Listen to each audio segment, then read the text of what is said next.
The 6 to 7 Figure Show, episode 45. Let's hit it.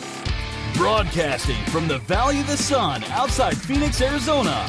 This is the 6 to 7 Figure Show. Tired of working so hard and having no time? Take your six-figure practice and turn it to a thriving seven-figure enterprise. And now, your host, author, speaker, mentor, and strategist, Frank Bria. Hey everyone, welcome to the 6 to 7 Figure Show. I'm your host, Frank Bria, and today we are going to have a special episode, a series of trainings that we are talking about, which are going to be the 12 critical projects that you need to execute in your business in order to hit 100K a month in your service business using a high-ticket program. There's a lot of focus that we spend on the design up front, but we are going to be focusing on one of those projects today. So we're going to cut over to training on one of those projects. And after the training's done, come back, hang with us, and I will give you a way for you to get a copy of some of this training for yourself. And we'll turn it over to there.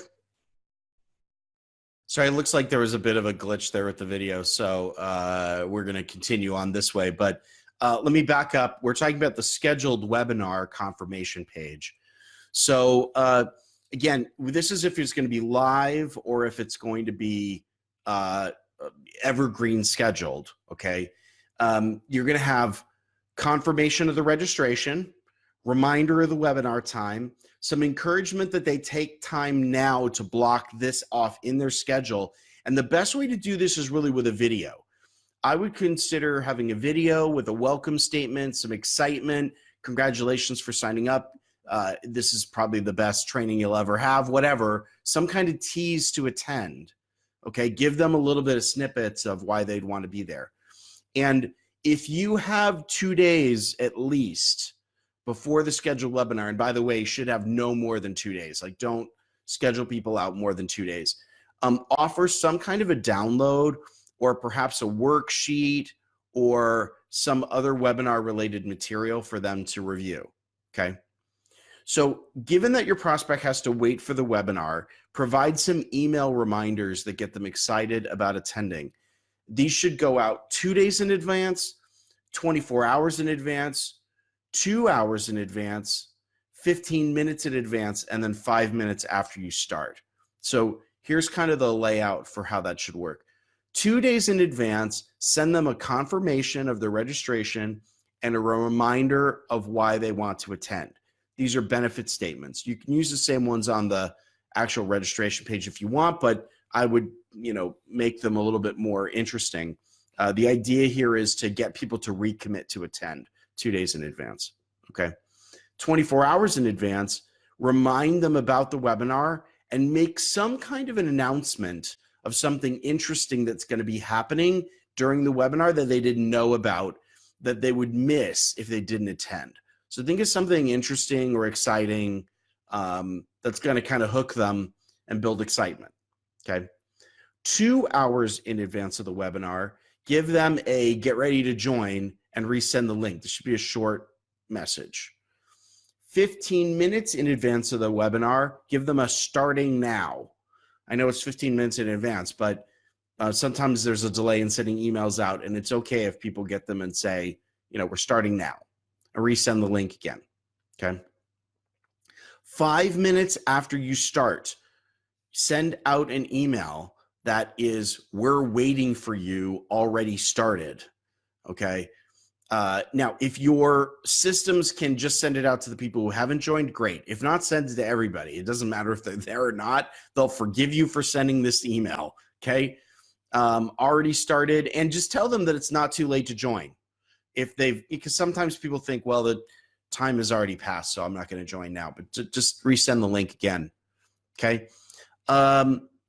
You might test the effectiveness of having a link to schedule a call for those who want to jump the queue. So on that confirmation page, you might just say, hey, for those of you who are trying to get results now and want to jump the queue and talk to me now, here's a link to schedule a call, okay? Because that could be on your confirmation page as well. All right, now let's talk about the written offer. if you decide to send a PDF, here's what you're going to do, okay? That confirmation page will be very basic. It's just going to say, all right, the PDF is in your email box. Do a brief video with a welcome and again a tease. So very similar to what you would do for an actual webinar. That's going to add to the effectiveness of this particular thank you page. And again, you might test the option of saying, for those of you who just want to talk now and get results faster, here's a link to schedule a call. Okay, very simple and very straightforward. You don't need reminders because you're going to send the PDF directly to them. All right, step 3. The webinar or offer written transcription itself. Okay, so in this training, I'm not going to cover how to actually build a webinar. We're going to talk about it at a different time. But if you are going to do the written transcription of a webinar, just transcribe your webinar. Okay, it's very simple. If you have a webinar, just transcribe it. But you want the PDF actually split up into two separate files. One is going to be everything in the education portion of the webinar all the way up until the offer, and the other is going to be the offer itself. You're going to want these split up. Now, if you don't have a PDF which describes your offer in great detail and you have a high-ticket program, you're missing out on a great opportunity, because a lot of people will want to know what it is that you offer, and you want to do some kind of short version of this. It's just a summary. In my program in HTP Arise, we teach a one-page summary, but this is a little more in depth. This is actually going to be explaining the entire education portion of your offer. So, what's included? Why are you doing it this way? So again, think about what you would say, all of the motivating elements of, take action now, and what if you just had this, and the return on investment and everything, okay? This is a separate file from the educational piece, 2 separate PDFs, okay? So again, we're not going to cover actually what a webinar should look like. There's lots of trainings on that, but I will provide in the comments here in the document a link to a workbook that you can use that will help guide the story of a webinar. If you want to use sort of the hero's journey or the how I got it done or what my clients did to make it work, I'll give you that workbook as a PDF. You can just click on the link and get it, and hopefully that'll help you build a webinar. But we'll talk about webinar creation another time. There should be, by the way, a very easy way for your viewer or your reader, again, depending on webinar or transcripted offer, to click through to set up a call, okay? In webinar format, do whatever is technologically possible to create that link that they can just click rather than make your viewer type it in. There have been webinars I've seen where just simply the URL for the link shows up on the slide on a video. Don't do that. Very few people are going to type that in. And if they do, they may get it wrong. You're losing all sorts of valuable traffic by doing that, okay? In a PDF, if you send a PDF of the offer, make the link clickable, like design the PDF so that link is actually clickable, because people are going to probably review it on their phone or on their computer electronically. You want them to be able to just click through to schedule a call with you, okay? That's step 3. Let's talk about step 4. Step 4 is follow-up. Now, it shouldn't be surprising to you at all that a lot of people are not going to take you up on your first offer to set up a call during a webinar or when they're reading your offer, okay? You're going to need some kind of follow-up sequence. You're going to lose a lot of people if you don't have a follow-up sequence. There's a lot of digital marketers that just basically assume you're going to do it during the webinar, and if you didn't, that you're not ready. So first of all, let's talk about those who don't show up at all, okay? Do you give them a replay? My feeling is yes, give them a replay, and simply you can either give it to them, like give them a link, or simply ask them to re-register for the webinar. So if you have a webinar that's on demand, there is no difference between having someone re-register for the webinar or giving them the replay. There's literally no difference. So just give them a link, have the link automatically register you or send them to a registration page to get the replay, whatever works. Okay. Now, you should test different methods to see what works best for your audience, but fundamentally, send a very specific replay offer to the audience. Now, there's a lot of people who play games with, I'm doing this live and there will be no replay. You can try that out if you want. I just don't think it's a good long-term strategy. It's probably good for short-term launches. I don't think they're scalable, and I don't think it's a good idea. So if you're just building in a funnel that's going to be working on a regular basis, give people a replay. Okay. Now, for those who actually saw the presentation or downloaded your PDF, but still don't take action, follow up with an email sequence. Okay.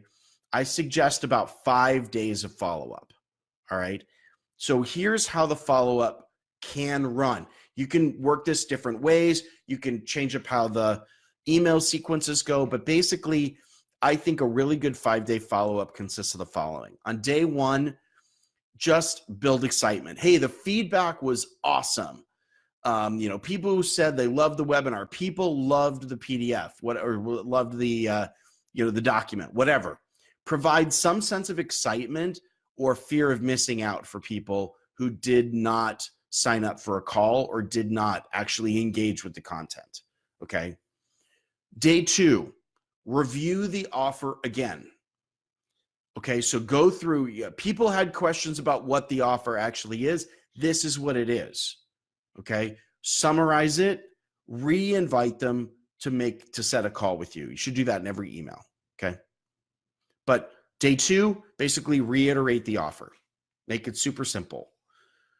Day three, offer some kind of case study or testimonial. And again, I like case studies better than testimonials. Case studies are, what was the situation? What was the complication? How did you solve it? What were the results? Testimonial can be as simple as, hey, Frank is great. I really love him. But case studies are better. Okay, so write it out in an email, re-invite them to a call, day three. Day four, provide some kind of frequently asked questions, some FAQ on your offer. Okay, there are going to be certain things people continually ask you about your offer. Just go through them and do it as an FAQ format. Okay, again, re-invite people for a call. Day five, this is where you're going to get a little personal. Address this email to the folks who are on the fence. A lot of really effective copy here is, and you can even make this a video if you want, where people are kind of saying, well, I'm not a no, but I'm not a yes, and help those folks kind of make the decision. In fact, you might even say, listen, you may have already decided this offer is not for you. It's totally great. We'll see each other around the digital space, whatever. You can close out of this email now, or, click off this video now. But this should be a personal plea for decision-making. So again, motivate why people should make this decision. Why should they sign up for a call with you? Why should they get help getting this outcome? Why is it important to do now? Resolve any concerns you think people might have. And these are for the fence sitters. Okay. 5 days, very simple. And then for those who, even after those 5 days, don't take any action at all, put them back into a care and feeding sequence that was just going to continue the contact with the prospect until they take action again. Okay. So simple 4 steps. I'm going to link in the comments here the training document so you can get the specifics in case you need to review. In that training document, there's a link to a webinar workbook if you want to build your own webinar story framework. And that's kind of it. Hopefully that's been helpful. A webinar education format. Let me reiterate by saying that for a lot of people, I don't think webinars are the most effective tool anymore. But go ahead and record one and use that transcription to create a PDF offer, or build the PDF yourself by just writing out the script if that's something that you would do. If you were going to write the script of your webinar, just go ahead and use that text for what you would send out as a PDF. And again, if you're going to do that, split it up into 2, one for the education piece, one for the offer. All right, everyone. Thanks so much for being with us today on day 2. We talk about the webinar education funnel. another project, one of the 12 projects you need to execute in order to get past 7 figures, we will talk with you tomorrow. All right, take care. Bye-bye. Hey everyone, Frank Bree here, coming live for our next training. Today, we're going to talk about another project that you need to implement in order to get to 7 figures.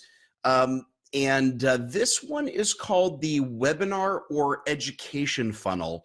So I'm going to talk about webinar funnels, but I call this a webinar or education funnel because you may not use a webinar. You might not use a webinar in this funnel. You might do something else, and I'm going to tell you what else you might choose to do and why you might choose to do it that way. But fundamentally, this funnel has one purpose, okay? And the purpose is to start with prospects who are interested in learning about your proprietary process and converts them into leads who are interested in doing a sales conversation with you, okay? So that's entering the application funnel. We already talked about that one yesterday. So today we're going to talk about the one right before it, which is the webinar or educational funnel. Now, sometimes the education is done through a 60-minute webinar or 75 minutes or whatever you want, 90-minute, whatever. But sometimes the education's done through a transcription of that training or what I'll call a written offer. So for many audiences, webinars are becoming really time-intensive and formulaic, and that's not what your audience might want. In more sophisticated audiences like entrepreneurs, especially in the digital marketing space, they're just not in the mood for webinars anymore because we all know what a webinar is going to look like. And so you might substitute that out with a written transcription of a webinar or some kind of an offer, and we'll talk about what that might look like later. The other thing is that webinars might tend to attract leads who are not really who are not really time poor, and so if you're looking for people who don't have a lot of time and you're trying to help them with that particular issue, a webinar is probably not the thing they're going to watch. Like, they probably don't have an hour to spend on your stuff. And so they need a way to be able to quickly assess whether or not they want to continue to work with you. And so having some kind of a written thing they can review is going to be a little bit better. So there's 3 options for this funnel, okay? One is some kind of 60-minute webinar, either live or recorded. One is a video sales letter, which is about 15 minutes or less. And the other is a written offer or transcription delivered via PDF. Those are the 3 options for this funnel we're going to talk about. Now, for many of the steps, the instructions for these 3 options are going to be identical, okay? But where there are differences, I'll get clear. And again, just like yesterday, I'll post in the comments a link for you to look at the notes for each of the steps for the education funnel, okay? Now, but keep in mind that in the psychology of buying, your ideal prospect here in this funnel has already identified that they have a problem, and now they want to know what the solution to that problem is, okay? So in whatever of these 3 options you choose, although you might want to reiterate the pain points, you're doing so that you can motivate them to take action to book a call with you rather than helping them just simply get clear on what the problem is, okay? These folks we call shoppers. They already know they've got a problem and they want it solved, okay? So just from a psychology perspective, keep that in mind. All right, step 1. What is the first step? It's a registration page of some kind, okay?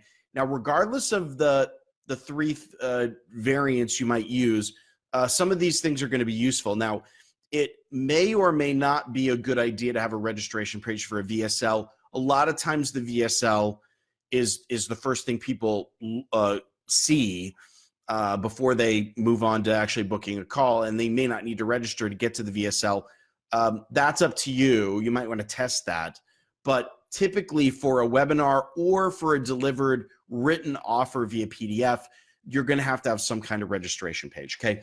And the registration page should be short and sweet, really simple. 3 critical things you need: a title, some kind of brief description of what the education is going to be about and who the educator is. In other words, who the speaker is or the writer. That's usually you, the entrepreneur, and some kind of registration link or button. Okay. So let's focus on the title first. Titles for education, whether webinar or some kind of a delivered written education brief, good titles have three parts. Okay. There's a formula I like called IPO for title building.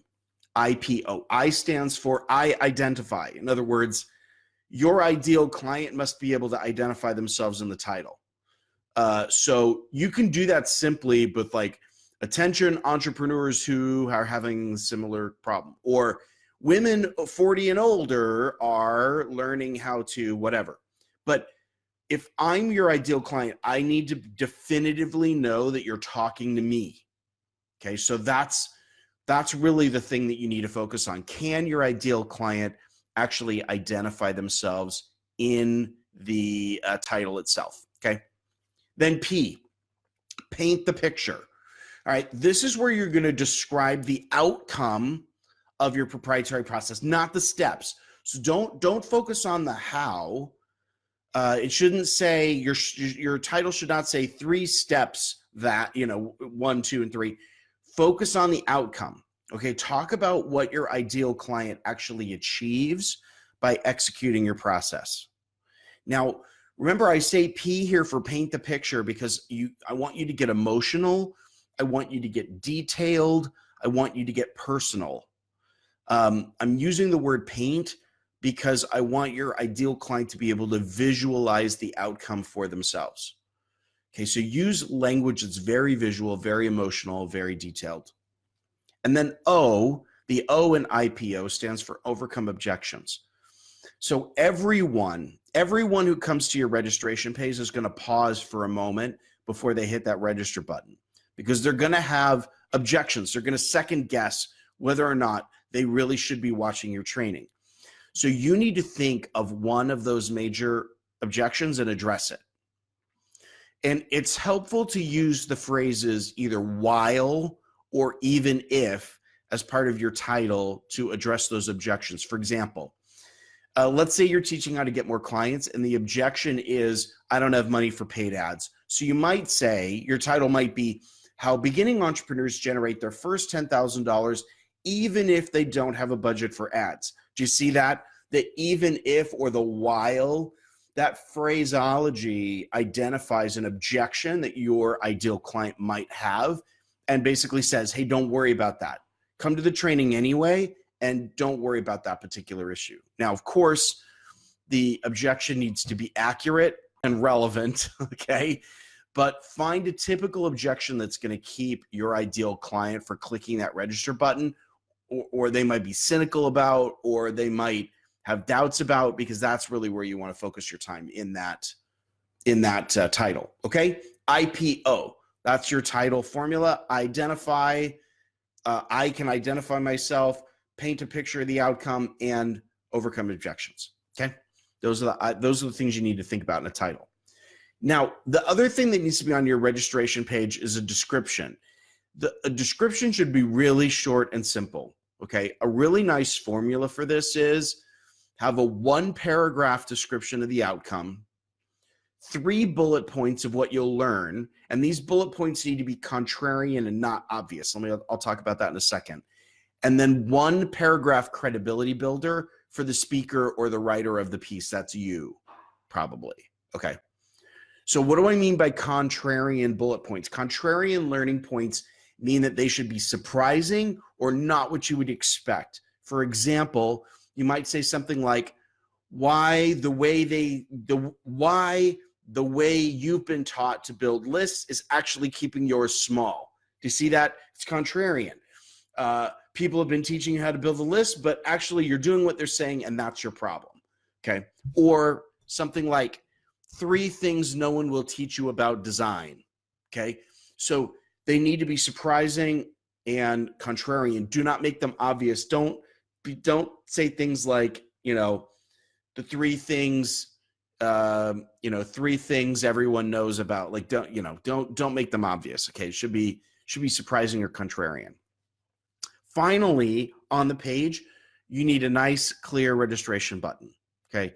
Use colors that stand out. And the micro commitment concept is really useful here. For example, you have a register now button, you click it, and a little pop-up screen says, okay, enter your information. Those are called micro commitments. Every single one of those things is a smaller commitment than the overall commitment in as a whole. You're going to get more action from micro commitments than you do from a full commitment. Okay. So that's how you want to structure that registration page. Now, again, let me say it's not common to use registration pages for VSLs. Usually you enter a VSL page without identifying yourself, and then the button that's there on the VSL actually provides your information to go to a call. And it usually shows up somewhere in the middle of the video presentation, usually where the option to schedule a call is announced in the video. But test to see what works best with your audience. There's no one right way to do this. Okay.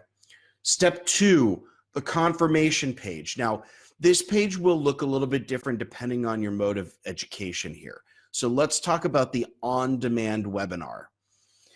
Here, you've basically recorded a webinar and people get to watch it when they want. Now, I'm not talking about the evergreen webinar where you schedule a time and you pretend it's real a little bit further on down the line.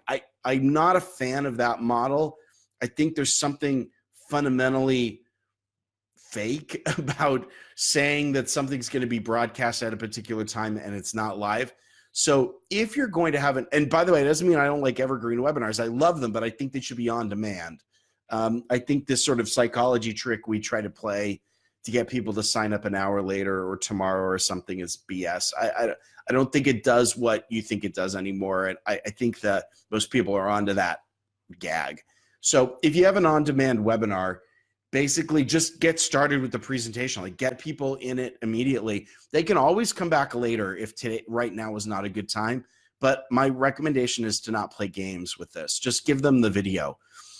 This screen should be super minimal and free of distractions. Okay. Don't play games with the video controls. Like let people pause and restart. It's fine.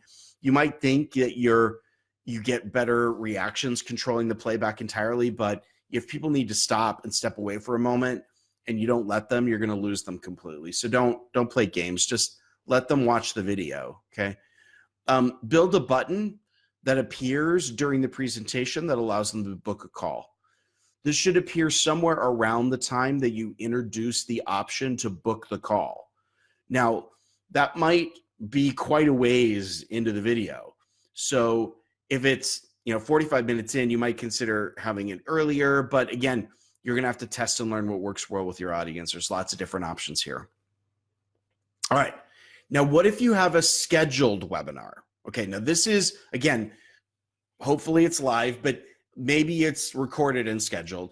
But here, your confirmation page is going to provide confirmation of the registration, a reminder of the webinar time, some encouragement to block the time off now, and a video with a welcome. All right, everyone, that's it for today. And 2 things that you want to do. Number 1, if you have not had a chance to join our Facebook group, you need to be able to do that. This is really where we're going to be discussing a lot of this stuff in detail. You can actually, in the Facebook group, get written documentation of the project that we just discussed. So where you want to go to is facebook.com/groups/high ticket program, all together in one word, no breaks, no dashes, high ticket program. So facebook.com/groups/high ticket program. That link is below the video or in the show notes page. If you're out and about listening to audio, come on back to click on through and join. Absolutely free. Other thing that we want to offer you is called our 12-week high ticket program Black Book. This is over 60 pages of standard operating procedures for designing, launching, executing your high ticket program. The way you get that is you go to frankbria.com/blackbook. Again, the link is below here for you to grab that. High ticket program is our Facebook group. The Black Book is our free 60-page standard operating manual for how to run a group program. Go get that at frankbria.com/blackbook. and we will see you there. Thanks again so much for being with us today. We're going to have great content again coming up soon, so stick with us for our next episode, and we'll see you soon. All right, everyone, take care. Bye-bye.